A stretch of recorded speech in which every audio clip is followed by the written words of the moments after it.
A ver, para empezar la sesión de hoy, pongámonos en situación. Imaginemos a alguien sentado en la oscuridad de una sala de cine. Vale, ¿te sigo?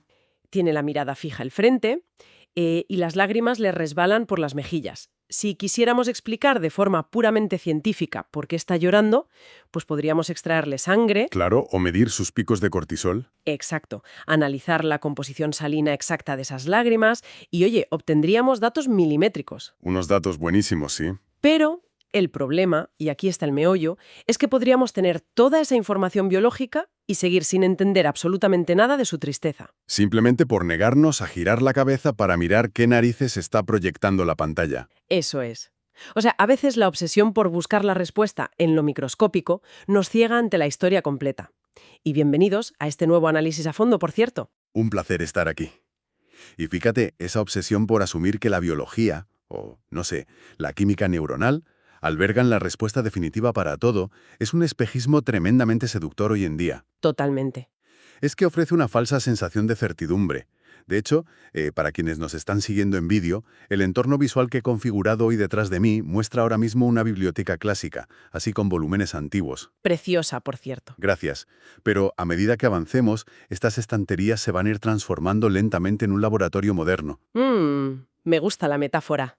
Porque la misión de nuestro análisis de hoy es rastrear exactamente eso.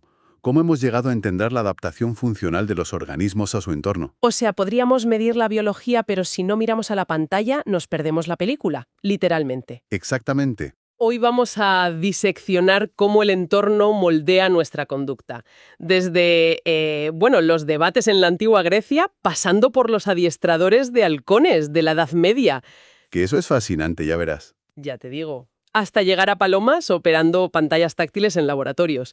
Y todo esto para entender por qué reducir la psicología a un mero nivel biológico es, pues, una trampa colosal. Una trampa en la que caemos constantemente. Y a ver, esto importa muchísimo a quienes nos escuchan, porque comprender estas bases cambia radicalmente cómo percibimos nuestros propios hábitos. Claro. O sea, cómo educamos a otros o simplemente cómo sobrevivimos en un mundo que intenta moldear nuestro comportamiento a cada segundo. Pues arranquemos. Para entender dónde estamos, supongo que el punto de partida natural es, como no, Aristóteles. Aristóteles. Siempre Aristóteles.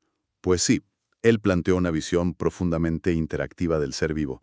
O sea, no veía la mente como una entidad mágica que flota por ahí al margen del cuerpo. Nada de fantasmas en la máquina todavía. Eso es. Él defendía un monismo naturalista. Para él, el alma era simplemente la forma, la expresión en acto de la materia viva. Y el movimiento no era solo un desplazamiento físico, sino que abarcaba el crecimiento y la conducta. Y entendía que ese movimiento nacía de interactuar con el ambiente.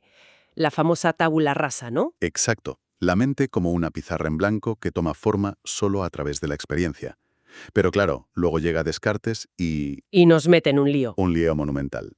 Impone un dualismo que es, francamente, un callejón sin salida metodológico para la ciencia. Divide el mundo en materia física por un lado y alma espiritual inmaterial por el otro. Eso es. Y para explicar cómo percibimos el mundo, reduce nuestros sentidos a una especie de, bueno, como tú sueles llamarlo. Espejos de carne. O sea, Descartes dice que la luz rebota en los objetos, entra por los ojos y simplemente se refleja en la mente. Es una visión terriblemente pasiva. Sí, sí, Y a ver, si somos meros espejos que rebotan información, pues se anula cualquier posibilidad de aprendizaje real, ¿no? No hay adaptación activa. totalmente. Ese modelo mecánico del reflejo cartesiano dejó una cicatriz muy profunda. Separó la conducta observable de los procesos mentales. Menos mal que llegaron los empiristas británicos para arreglar un poco el desaguisado.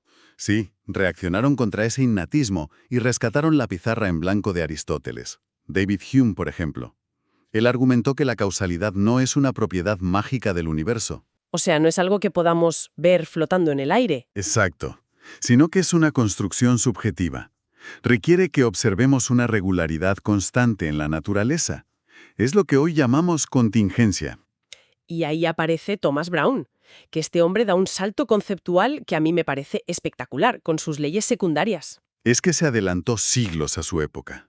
Brown no se quedó en decir que asociamos cosas que ocurren juntas. No, empezó a describir los mecanismos. Explicó que una asociación se graba con más fuerza si el estímulo tiene mucha intensidad o viveza. O si se repite con alta frecuencia. Incluso llegó a teorizar sobre la competencia asociativa. Madre mía. O sea que el estado de una nueva asociación depende de los hábitos que ya tengas. Un nivel de sofisticación analítico tremendo. Pero a ver, aquí me surge una duda gigante. Vamos a desgranar esto. Dime. Si Brown ya intuía que el cerebro filtra información basándose en la experiencia previa, lo que hoy llamamos inhibición latente, o si ya sospechaba el concepto de bloqueo. Sí, que no aprendes una señal nueva si ya tienes otra que predice lo mismo. Exacto. Si todo eso ya estaba sobre la mesa, ¿por qué tuvimos que esperar más de 2000 años, hasta Hermann Ebbinghaus a finales del siglo XIX, para probarlo en un laboratorio? Pues a ver, la parálisis no fue por falta de ingenio, sino por los presupuestos de la propia ciencia de la época. Por la teología y todo eso. Claro. Durante milenios la mente humana era intocable, territorio sagrado de la religión y la introspección filosófica.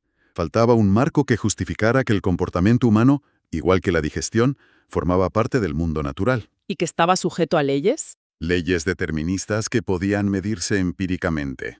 La filosofía no daba para más ahí. Lo fascinante aquí es que la respuesta empezó a gestarse fuera de las bibliotecas. En el barro. Literalmente, en los campos abiertos de la Edad Media. Aquí es donde la cosa se pone realmente interesante para mí. Descartes nos dejó atrapados en ese espejo pasivo y para romperlo hubo que mancharse las manos. Vaya que sí. Mucho antes de que existiera la palabra psicología, ya había gente manipulando variables con una precisión que da miedo. Habló de los tratados de cetrería castellanos de los siglos XIV al XVII. Son una joya. Esos textos son básicamente tecnología psicológica punta documentada. Eran como hackers del comportamiento. No les importaba el alma del halcón, aplicaban variables operativas empíricas. Sabían que si manipulaban el ambiente del animal, la conducta cambiaba. Así de simple. O sea, manipulaban el tiempo de privación de comida para asegurar que el ave estuviera motivada. Lo que hoy es una operación motivacional de manual. Y hacían de sensibilización progresiva. No esperaban a que al halcón se le pasara el miedo por arte de magia. ¿Qué va? Lo exponían sistemáticamente a los humanos en niveles muy bajos de amenaza y le daban de comer hasta extinguir el terror. Utilizaban halagos que funcionaban como reforzadores condicionados.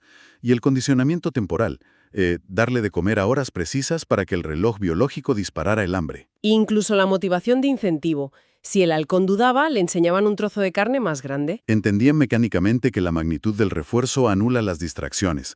Demostraron empíricamente que estas leyes son universales. Aunque no tuvieran el nombre técnico. Pero bueno, para llevar todo este arte medieval al laboratorio faltaba una pieza. Faltaba conectar al halcón con el humano. Faltaba Darwin. Darwin lo cambia todo. Pero ojo, antes de hablar de Darwin, hay que limpiar un poco el terreno. Hay que desmontar el error teleológico. El mito de las jirafas. El famoso mito de Lamarck, sí, la idea de que las jirafas estiraban el cuello porque lo necesitaban. Hay que entender la falacia detrás de eso, que es creer que la evolución tiene una meta consciente. O un propósito. Exacto. Se asumía que la necesidad creaba el órgano, y también estaba esa idea absurda de la escala lineal de perfección. Esa de que los simios están simplemente un escalón por debajo de nosotros, ¿no? Como si fuera una escalera de notas. Como si tuvieran un 9/10 en inteligencia humana. Es un disparate. O sea, la evolución no es una escalera hacia nuestra supuesta perfección. Es un árbol inmenso y caótico. Y Darwin destruye esa visión teleológica al invertir la causalidad. Antiaristotélicamente, digamos, introduce la selección por consecuencias. Que las variaciones ya existen antes, ¿no? Sí, las variaciones adaptativas son aleatorias y ya están ahí. El ambiente no crea el cuello largo de la jirafa. Simplemente permite que la que ya nació con el cuello un poco más largo sobreviva y tenga crías. El éxito de la consecuencia es lo que hace que el rasgo se quede. Eso es. Y al demostrar esta continuidad biológica, al confirmar que somos familia del resto de animales, Darwin legitima la psicología. Claro, si la selección natural opera en toda la biología, la conducta a lo largo de una vida también se selecciona. Exacto. Nuestras acciones son seleccionadas por las consecuencias que generan. Lo que funciona para adaptarnos se queda. Lo que fracasa desaparece. Y entonces, sabiendo esto, el reto era cómo medir esta adaptación sin meter la pata. O sea, sin que el humano contaminara el experimento. Había que pasar del campo abierto al rigor del laboratorio. Y el primero en intentarlo en serio fue Thorndike, con sus cajas truco. Metía gatos hambrientos y medía cuánto tardaban en darle un pestillo para salir a comer. Lo que llamamos la metodología de ensayos discretos. A mí esto me gusta compararlo con un juego de mesa clásico. O sea, tiras los dados, mueves tu ficha y sí o sí tu turno termina. Tienes que esperar tu turno otra vez. Una analogía perfecta. El gato sale, come y el ensayo se acaba. Para repetir, Thorndike tenía que ir, agarrar al gato y volver a meterlo en la caja. Un rollo, vamos. Fuente de errores. Esa intervención mecánica era intolerable para B.F. Skinner. Porque claro, al manipular al animal, le metes estrés, ruidos, y eso destroza los datos. Enmascara el aprendizaje real. Skinner quería ver el flujo continuo de la conducta. Quería ver la película sin cortes. Y así desarrolló la operante libre.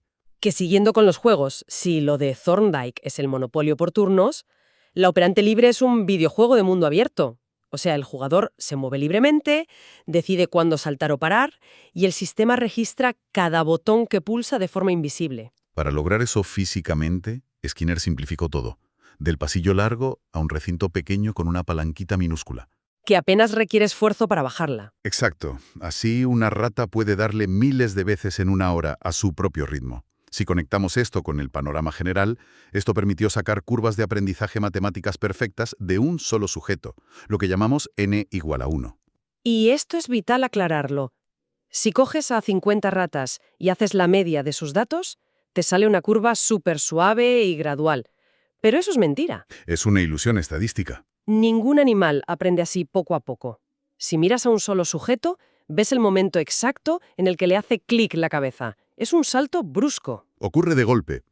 Y fíjate, con este avance metodológico, Skinner también exigió cambiar las palabras. Se negó a usar el término conducta instrumental. Porque suena a que el animal tiene un propósito en mente. No. Volvemos a la teleología. Exacto. Suena a que usa su conducta como instrumento para un plan de futuro. Al llamarlo operante, Skinner lo define solo por su función, por cómo opera sobre el ambiente. Da igual si la rata le da a la palanca con la pata, con el morro o cayéndose de espaldas. La topografía física da exactamente igual. Lo que importa es el resultado, conseguir la comida. Y madre mía, esa abstracción ha permitido saltos tecnológicos enormes. Pasamos de palancas a pantallas táctiles cubiertas de aluminio con Ashley Wasserman para palomas. Y monitores de televisión con Pierce para medir discriminaciones visuales loquísimas. Todo este arsenal nos demuestra, sin ninguna duda, que el ambiente esculpe lo que hacemos. Y aquí llegamos al final, a la gran paradoja. A ver, Si tenemos herramientas tan precisas para medir cómo el ambiente moldea la conducta, ¿por qué hoy en día preferimos culpar de todo a la genética, al cerebro y a las hormonas? porque caemos en la trampa del reduccionismo biológico. Esto plantea una pregunta importante sobre nuestros miedos culturales. A la gente le da pánico la palabra determinismo. Suena a que no tenemos libre albedrío, claro.